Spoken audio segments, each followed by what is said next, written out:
ಯಾರೆಂದು ತಿಳಿಸುವ ಕಾಲ ಹತ್ತಿರ ಬಂದಾಯಿತು. ತಂದೆ ಮಾತಿನಂತೆ ಜಗತ್ತಿಗೆ ಅನ್ನ ನೀಡುವ ರೈತನಾಗಿ ತಂದೆಗೆ ತಕ್ಕ ಮಗನಾದೆ. ಇನ್ನು ಸರ್ಕಾರ ಕೊಟ್ಟ ಕೆಲಸ ವಸಂತರಾವ್ ದೇಸಾಯಿ ಕೊಲೆ ಮಾಡಿದವರು ಕಾನೂನಿಗೆ ಒಪ್ಪಿಸಿ ಸರ್ಕಾರದ ಸೇವಕನಾಗಲೇಬೇಕು.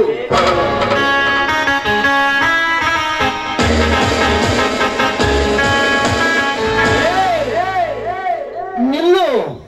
ಕಪಟಕಾರ ಸ್ಥಾನದಿಂದ ಬದಿ ಕುಳಿದು ಶ್ರೀಮಂತರ ಪುಡಿಗಾಸಿಗೆ ನಾಲಿಗೆ ಚಾಚುವ ಗುಲಾಮ ನೀನಿಲ್ಲು. ಯಾರಲೇ ನೀನು? ಗುಲಾಮ ಸಂತತಿಯನ್ನು ಗುಂಡಿಯಲ್ಲಿ ಮುಚ್ಚುವ 3 ಲೋಕದ ಗಂಡು ಹುಲಿಗೆ ಏಕವಚನದಿಂದ ಹೆಗರಾಡ್ತಿರಿಯಲ್ಲ, ಯಾರು ನೀನು?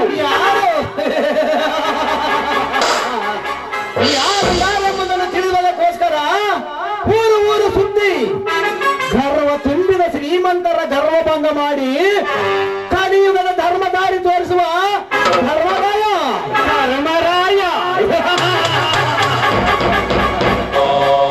ಧರ್ಮದ ದಾರಿ ತೋರಿಸುವ ಧರ್ಮರಾಯನಿಗೆ ನನ್ನನ್ನು ತಡೆಯಲು ಕಾರಣ ಏನೆಂದು ಮೊದಲು ಬಗಲೇ.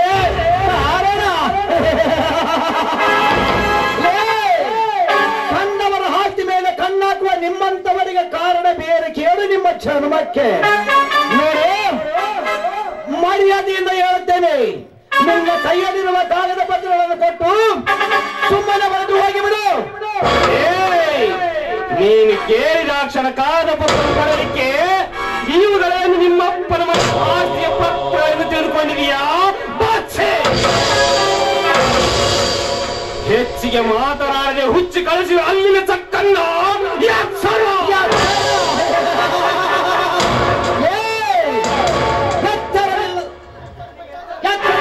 ಎಲ್ಲರಿಗೆ ಉತ್ತರಂತ ಮಾಡಿ ಕೆಚ್ಚದೆಯಿಂದ ಧೈರ್ಯ ತುಂಬಿದ ಜನರಿಂದ ಕಲ್ಲಲ್ಲಿ ಹೊಡಿಸಿ ಹುಚ್ಚು ನಾಯಿಯಂತೆ ವಾಸಿಗೆ ಹಾಕಬಲ್ಲೆ. ಹಲ್ಲಿನ ಚಕ್ಕನ್ನು ಬಿಚ್ಚಿ ಕಳಿಸುವನೆಂಬ ಆವೇಶದ ಮಾತುಗಳನ್ನಾಡಿ ಈ ಕರ್ಣನ ಸೇಡಿನ ಕಿಡಿಗೆ ಸಿಕ್ಕು ಸಾಯಬೇಡ.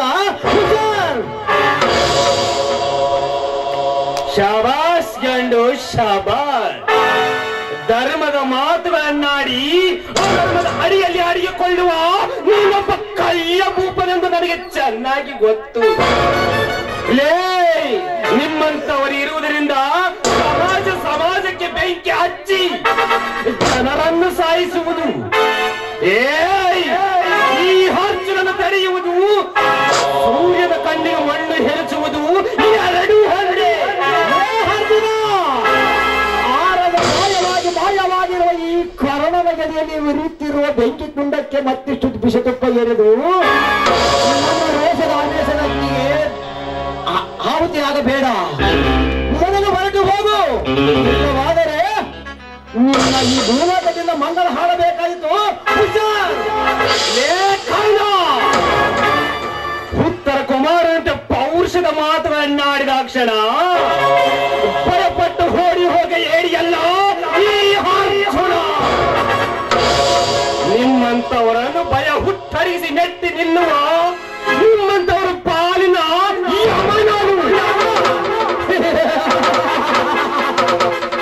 ಅರ್ಜುನ, ನಮನಂತೆ ಬಂದು ನೀನು ಸಂಡನಂತೆ ದುಡ್ಡಿನ ಪುಡಿಗಾಸಿಗೆ ಯಾರಿಗೆ ಗೊತ್ತಿಲ್ಲದೆ ತರಹ ತಹಸೀಲ್ದಾರ್ ಆಫೀಸಿನಲ್ಲಿ ಲಂಚ ಕೊಟ್ಟು ಮೋಸದಿಂದ ಕದ್ದು ಕಾಗದ ಪತ್ರಗಳನ್ನು ತೆಗೆಸಿಕೊಂಡು ಒಯ್ಯುತ್ತಿರುವೆಯಲ್ಲ, ಈಗ ಚೆಷ್ಟು ಪಡೆದಿರುವೆ ಕಳ್ಳವಿನದ ಕಂತ ರೇಟುಗಳನ್ನು. ಅದರ 10 ಪಟ್ಟು ಹಣ ನಾ ಕೊಡುತ್ತೇನೆ, ನನಗೆ ಕೊಟ್ಟು ಬಿಡ. ಏನಂತೀಯ? ಎಚ್ಚರದಿಂದ ಮಾತನಾಡು. ದುಡ್ಡಿನ ಆಸೆಗೋಸ್ಕರ ಮಾನವತೆಯನ್ನು ಮಾರಿಕೊಳ್ಳುವ ಮಾರಿಗೇಡಿಯಲ್ಲ ಈ ಅರ್ಜುನ. ನಿಮ್ಮಂತವರನ್ನು ಕರ್ಮ ಎಂಬ ಕಾಲಚಕ್ರದಲ್ಲಿ ತುಳಿದು ನಿಲ್ಲುವ ಛತ್ರಪತಿ ಇವನು. ಅರ್ಜುನ, ನಿನ್ನಂತೆ ಸಾವಿರಾರು ಜನ ಛತ್ರಪತಿಗಳು ಬಂದರು ಛಲ ಬಿಡದೆ ಚಾಲೆಂಜಿಗಾಗಿ ತೆಗೆದುಕೊಂಡ ಕೆಲಸವನ್ನು ಸಾಧಿಸುವ ಪ್ರಾಣಿಕ್ಯನಿವನು. ಅಂದಾಗ ನಿನ್ನ ಕೈಯಲ್ಲಿರುವ ಕಾಗದ ಪತ್ರಗಳನ್ನು ಕೊಟ್ಟು ಸುಮ್ಮನೆ ಹೊರಟು ಹೋಗಿಬಿಡು. ಈ ನಿನ್ನ ಭಯದ ಮಾತಿನಿಂದ ಬೆಚ್ಚ ಹುಡುಗ ನಾನಲ್ಲ. ಎಚ್ಚರಿಕೆಯಿಂದ ನಿಮ್ಮಂತವರ ಸ್ವಚ್ಛದಿಂದ ಉಕ್ಕಿದ ಬಿಸಿ ರಕ್ತವನ್ನು ಕುಡಿದು ನಿನ್ನ ದೇಹವನ್ನು ಇಂಚಿಂಚಾಗಿ ಕೊಚ್ಚಿ ಹತ್ತು ನಾಯಿ ನನಗೆ ಹಂಚದಿದ್ದರೆ ನಾನು ಕಲಿಯದ ಗಂಡುಗಲಿ ಮುಗಿದು ನಿನ್ನ ಬಾಳಿನ ಅಂತಿಮ ಪುಟ. ಹತ್ತು ನೀರಿನ ಹೇಳಿ ನನ್ನ ಕೈಯಲ್ಲಿ ನಿನ್ನ ಏನ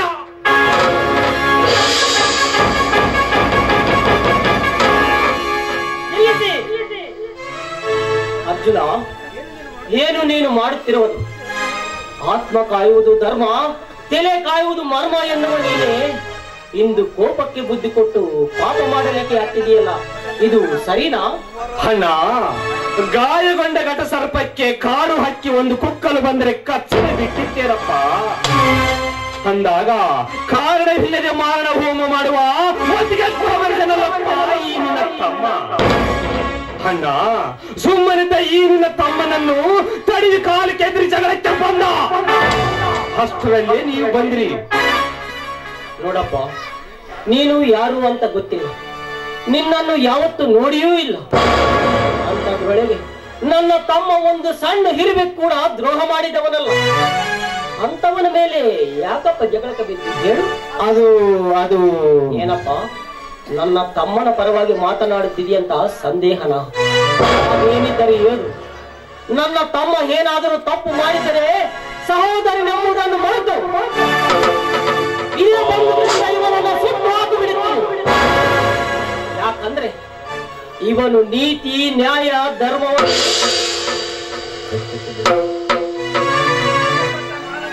ಮಾನವಂತರ ಮನೆತನ ರಕ್ತ ಕಣಪ್ಪ, ರಕ್ತ. ಅಂದಾಗ ಸತ್ಯಕ್ಕೆ ಬೆಲೆ ಕೊಡ್ತಾನೆ ಹೊರತು ಸುಳ್ಳಿಗಲ್ಲಪ್ಪ, ಸುಳ್ಳಿಗಲ್ಲ. ಈ ಕಲಿಯುಗದಲ್ಲಿ ತಾವು ಮಾಡಿದ ತಪ್ಪನ್ನು ಇನ್ನೊಬ್ಬರ ಮೇಲೆ ವರಿಸಿ ಅವರ ಬಾಳಿನಲ್ಲಿ ಹಂತೆ ಹಾಡುವ ಈ ಜಗದಲ್ಲಿ ಹಿಂದೆ ಮುಂದೆ ನೋಡದೆ ತನ್ನ ಒಳ ಹುಟ್ಟಿದ ತಮ್ಮನೆಂಬುದನ್ನು ಮರೆತು ತಪ್ಪು ಮಾಡಿದವರಿಗೆ ತಕ್ಕ ಪ್ರಾಯಶ್ಚಿತ್ತವಾಗಲೇಬೇಕೆಂದು ಹೇಳಿದ್ದೀರಲ್ಲ. ಇಂಥ ಕರ್ಮದ ಕಲಿಯುಗದಲ್ಲಿ ನಿಮ್ಮಂತವರು ಇರುವುದರಿಂದಲೇ ಇನ್ನು ನ್ಯಾಯ, ನೀತಿ, ಧರ್ಮ ಉಳಿದಿರುವುದು. ದಯವಿಟ್ಟು ನನ್ನನ್ನು ಕ್ಷಮಿಸಿಬಿಡು, ನಿನ್ನ ಕಾಲಿಗೆ ಬಿಟ್ಟು ಬೇಡಿಕೊಳ್ಳುತ್ತೇನೆ. ಹೇಳಪ್ಪ, ಹೆದ್ದೇಳು. ಆ ತಾಯಿ ಮಾರಿಕಾಂಬ ದೇವಿ ಸದಾ ನಿನ್ನ ಕಾಪಾಡಲಿ. ಹೌದು, ಯಾಕಪ್ಪ ಜಗಳವಾಡಿದೆ ಹೇಳು? ಸತ್ಯವನ್ನು ಕಾಯುವ ನಿನ್ನ ಮುಂದೆ ತಲೆಗೆತ್ತಿ ಹೇಳುತ್ತೇನಪ್ಪ. ಈ ನಿನ್ನ ತಮ್ಮ ತಹಸೀಲ್ದಾರ್ ಆಫೀಸಿನಲ್ಲಿ ಲಂಚ ಕೊಟ್ಟು ಮೋಸದಿಂದ ಕದ್ದು ಕಾಗದ ಪತ್ರಗಳನ್ನು ತೆಗೆಸಿಕೊಂಡು ಒಯ್ಯುತ್ತಿದ್ದ. ಅದಕ್ಕೆ ತಡೆದು ನಿಲ್ಲಿಸಿ ಕಾಗದಗಳು ಕೊಡೆ ಎಂದು ಕೇಳಿದೆ. ಅದಕ್ಕೆ ಹಠ ಮಾಡಿದ, ಸಿಟ್ಟಿಗೇರಿ ಸುಡಲಿಕ್ಕೆ ಹತ್ತಿದ್ದೆ. ಅರ್ಜುನ, ಹೌದಣ್ಣ, ಆ ಜಾಮೀನ್ದಾರ ಹೊಲದ ಕಾಗದ ಪತ್ರ ತೆಗೆದುಕೊಂಡು ಬರ್ತಿದ್ದೆ. ನನ್ನನ್ನು ತಡೆದು ಈ ಪತ್ರವನ್ನು ಕೊಡುವಂದ. ನಾ ಕೊಡುವುದಿಲ್ಲವೆಂದೆ. ಅಷ್ಟಕ್ಕೆ ಇವನಿಗೆ ಹೇಗೆ ಕೊಡಬೇಕು? ಈ ಪತ್ರದಿಂದ ಹಾಗೂ ಇವನಿಗಾಗ ಲಾಭವಾದರೆ ಏನು? ನೋಡಪ್ಪ, ಅವನು ತೆಗೆದುಕೊಂಡು ಹೋಗುತ್ತಿರುವುದು ಆ ಜಮೀನ್ದಾರ್ ಹೊಲದ ಕಾಗದ ಪತ್ರಗಳನ್ನು. ಆದರೆ ಆ ಪತ್ರಗಳಿಂದ ನಿನಗಾಗುವ ನಷ್ಟವಾದರೆ ಏನು? ಅದು ಅಲ್ಲದೆ ಆ ಪತ್ರಕ್ಕೂ ನಿನಗೂ ಸಂಬಂಧವಾದರೆ ಏನು? ಸಂಬಂಧವಿದೆಯಪ್ಪ, ಸಂಬಂಧವಿದೆ. ಸ್ವತ್ತು ಸ್ವರ್ಗದಲ್ಲಿರುವ ನನ್ನ ತಂದೆ ತಾಯಿಗಳಿಗೂ ಆ ಹೊಲಕ್ಕೂ ಸಂಬಂಧವಿದೆ. ನಾನು ಏನಂತ ಹೇಳಲಿ? ನಿನ್ನ ಮಾತಿನ ಅರ್ಥ ಏನಂತ ಹೇಳಪ್ಪ ನನ್ನ ಹತ್ತಿರ. ನಿನ್ನ ಮನದ ನೋವಾದರೂ ಕಮ್ಮಿಯಾಗುತ್ತೆ. ಹೇಳುತ್ತೇನಪ್ಪ, ಹೇಳುತ್ತೇನೆ. ಧರ್ಮದ ದೊರೆಯಾದ ನಿನ್ನ ಮುಂದೆ ತಲೆಗೆತ್ತಿ ಹೇಳುತ್ತೇನೆ. ಹಿಂದಿಗೆ 25 ವರ್ಷಗಳ ಹಿಂದೆ ಇದೇ ಊರಿನ ವಸಂತರಾವ್ ದೇಸಾಯಿ ನನ್ನ ತಂದೆ. ದಿಕ್ಕಿಲ್ಲದ ಪರದೇಶಿಗಳಾಗಿದ್ದ ಜಯರಾಜ, ಪೃಥ್ವಿರಾಜರಿಗೆ ಅನ್ನ ಕೊಟ್ಟು ನನ್ನ ತಂದೆಗೆ ಕನ್ನ ಹಾಕಿದರು. ನನ್ನ ತಂದೆ ತಾಯಿ ಹಾಗೂ ನನ್ನ ತಮ್ಮಂದಿರನ್ನು ಕೊನೆ ಮಾಡಿ ಕಾನೂನು ಕಣ್ಣಿಗೆ ಮಣ್ಣಿರಿಚಿ ನನ್ನನ್ನು ದಿಕ್ಕಿಲ್ಲದ ಪರದೇಶಿಯನ್ನಾಗಿ ಮಾಡಿ ಸರ್ವ ಆಸ್ತಿಯನ್ನು ಕಸಿದುಕೊಂಡು ದರ್ಪದಿಂದ ಮೆರೆಯುತ್ತಿರುವರು. ಸರ್ಪದಾವರು ಹಾಕಿ ಸರ್ವ ಆಸ್ತಿಯನ್ನು ಕಸಿದುಕೊಂಡು ಅವರಿಬ್ಬರನ್ನು ನರಳಿ ಸಾಯುವ ಹಾಗೆ ಮಾಡಲು ಇವನು ಸೇಡಿಗಾಗಿ ಹಣದೊಡ್ಡ ಛಲಗಾರನೇ ಅಲ್ಲ. ಅಂದರೆ ನೀನು ವಸಂತರಾವ್ ದೇಶ ಅವರ ಮಗ ದೇಶ? ಹೌದು, ನಾನೇ ಕರ್ಣ ದೇಸಾಯಿ. ನಿಮಗೆ ನನ್ನ ತಂದೆ ತಾಯಿ ಬಗ್ಗೆ ಗೊತ್ತೇ? ಗೊತ್ತಪ್ಪ, ಗೊತ್ತು. ನಿಮ್ಮ ತಂದೆ ತಾಯಿ ಬಗ್ಗೆನೂ ಗೊತ್ತು, ನಿಮ್ಮ ತಮ್ಮಂದಿರ ಬಗ್ಗೆನೂ ಗೊತ್ತು. ಅಷ್ಟೇ ಯಾಕೆ, ನಿಮ್ಮ ತಂದೆ ತಾಯಿಗೆ ದ್ರೋಹ ಮಾಡಿದ ರಾಕ್ಷಸರಾದ ಎಲ್ಲವೂ ಗೊತ್ತಪ್ಪ. ಹಾಗಾದರೆ ನಿಮಗೆ ಏನು ಗೊತ್ತಂತ ಹೇಳಿಬಿಡಿ, ನಿಮಗೆ ಕೈ ಮುಗಿದು ಬೇಡಿಕೊಳ್ಳುತ್ತೇನೆ. ನಿಮ್ಮ ತಂದೆ ತಾಯಿಯನ್ನು ಕೊಲೆ ಮಾಡಿ ಸಾಯಿಸಿದ್ದು ಮಾತು ನಿಜ. ಆದರೆ ನಿಮ್ಮ ತಮ್ಮಂದಿರು ಸತ್ತು ಹೋಗಿಲ್ಲಪ್ಪ, ಅವರಿನ್ನು ಬದುಕಿದ್ದಾರೆ. ಏನು, ನನ್ನ ತಮ್ಮಂದಿರು ಬದುಕಿರುವರೇ? ಯಾರವರು, ಎಲ್ಲಿರುವರು, ಹೇಗಿರುವರು? ಹೇಳಪ್ಪ, ಹೇಳು. ಹೇಳ್ತೀನಪ್ಪ, ಹೇಳ್ತೀನಿ. ಬಡವರ ಬಂಧು, ದೀನದಾಳಿತರ ಯಾಜಮಾನಿ, ಈ ಊರು ಹೆಣ್ಣು ಮಕ್ಕಳಿಗೆ ತಂದೆ ತಾಯಿ ಅಂತಿದ್ದವರ ನಿಮ್ಮ ತಂದೆ ಮನೆಯಲ್ಲಿ ನನ್ನ ಅಕ್ಕ ಕೆಲಸಕ್ಕೆ ಇದ್ದಳು. ಅಂದಿನ ನನ್ನ ಅಕ್ಕಳನ್ನು ನೋಡಲಿಕ್ಕೆ ನಿಮ್ಮ ಮನೆಗೆ ಬಂದಿದ್ದೆ. ಸದಾ ದೇವರ ಮನೆಯಂತಿದ್ದ ನಿಮ್ಮ ಮನೆ ಅಂದು ಸ್ಮಶಾನ ಮೌನವನ್ನೇ ಆವರಿಸಿತ್ತು. ಒಳಗೆ ಹೋಗಿ ನೋಡಿದರೆ ರಕ್ತದ ಮಡುವಿನಲ್ಲಿ ನಿನ್ನ ತಂದೆ ತಾಯಿ ಜೀವ ಹಾರಿ ಹೋಗಿತ್ತು. ಇದನ್ನು ಕಂಡು ನಾನು ಭಯದಿಂದ ನನ್ನ ಅಕ್ಕಳನ್ನು ಕೂಗಲಾರಂಭಿಸಿದೆ. ಆವಾಗ ಜೀವ ಹೋಗ ಸ್ಥಿತಿಯಲ್ಲಿದ್ದ ನನ್ನ ಅಕ್ಕ ನಿಮ್ಮ ಇಬ್ಬರ ತಮ್ಮಂದಿರನು ಮತ್ತು ಅವಳ ಮಗಳನ್ನು ಪ್ರಾಣ ಕಾಪಾಡುವುದಕ್ಕೋಸ್ಕರ ಒಂದು ಕೋಣೆಯಲ್ಲಾಕೆ ಬೆಚ್ಚಿಟ್ಟಿದ್ದಳು.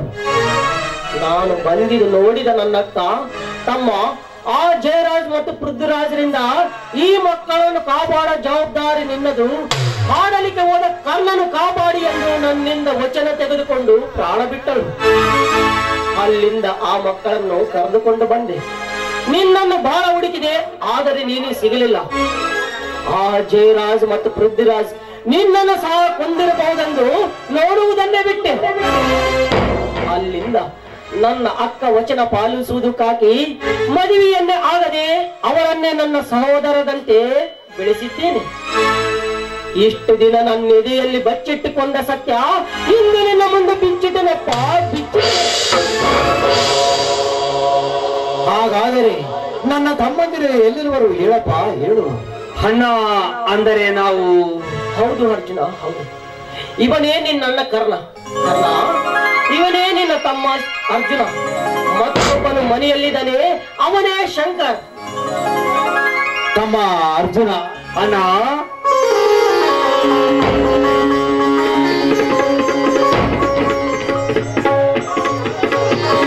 ಜಯರಾಜ, ಪೃಥ್ವಿರಾಜ,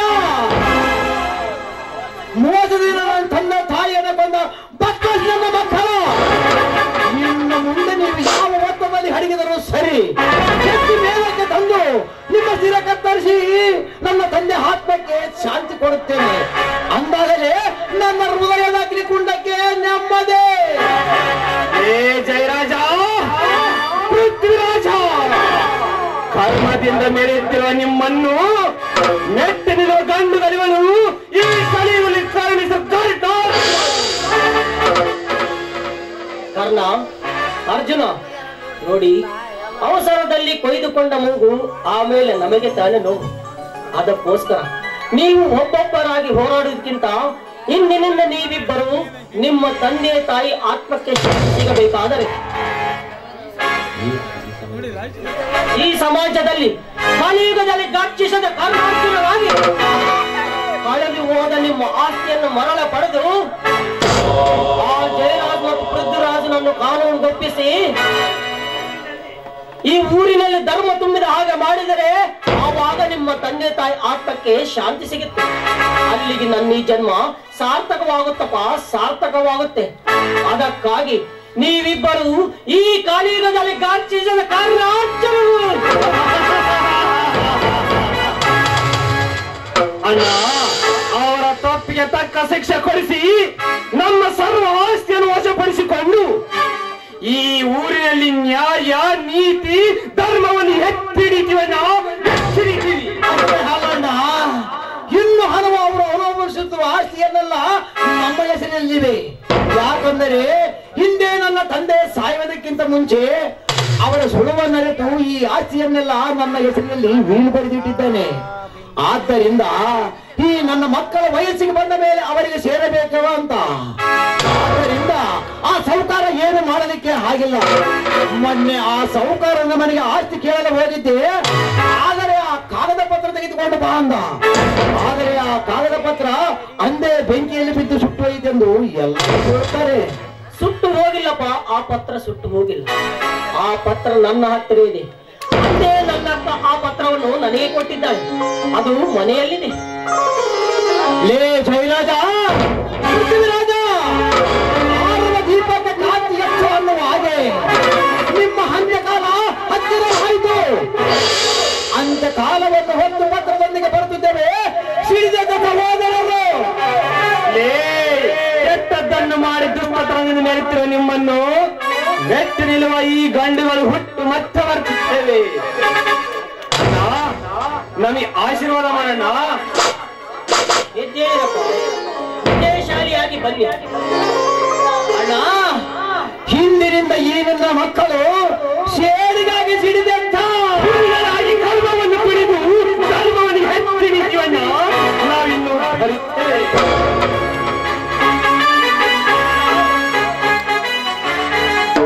ಹೇ ತಾಯಿ ಜಗತ್ತಿನಲ್ಲಿ, ಈ ನಿನ್ನ ಮಕ್ಕಳಿಗೆ ನೀನೇ ದಾರಿ ದೀಪವಾಗಬೇಕಮ್ಮ.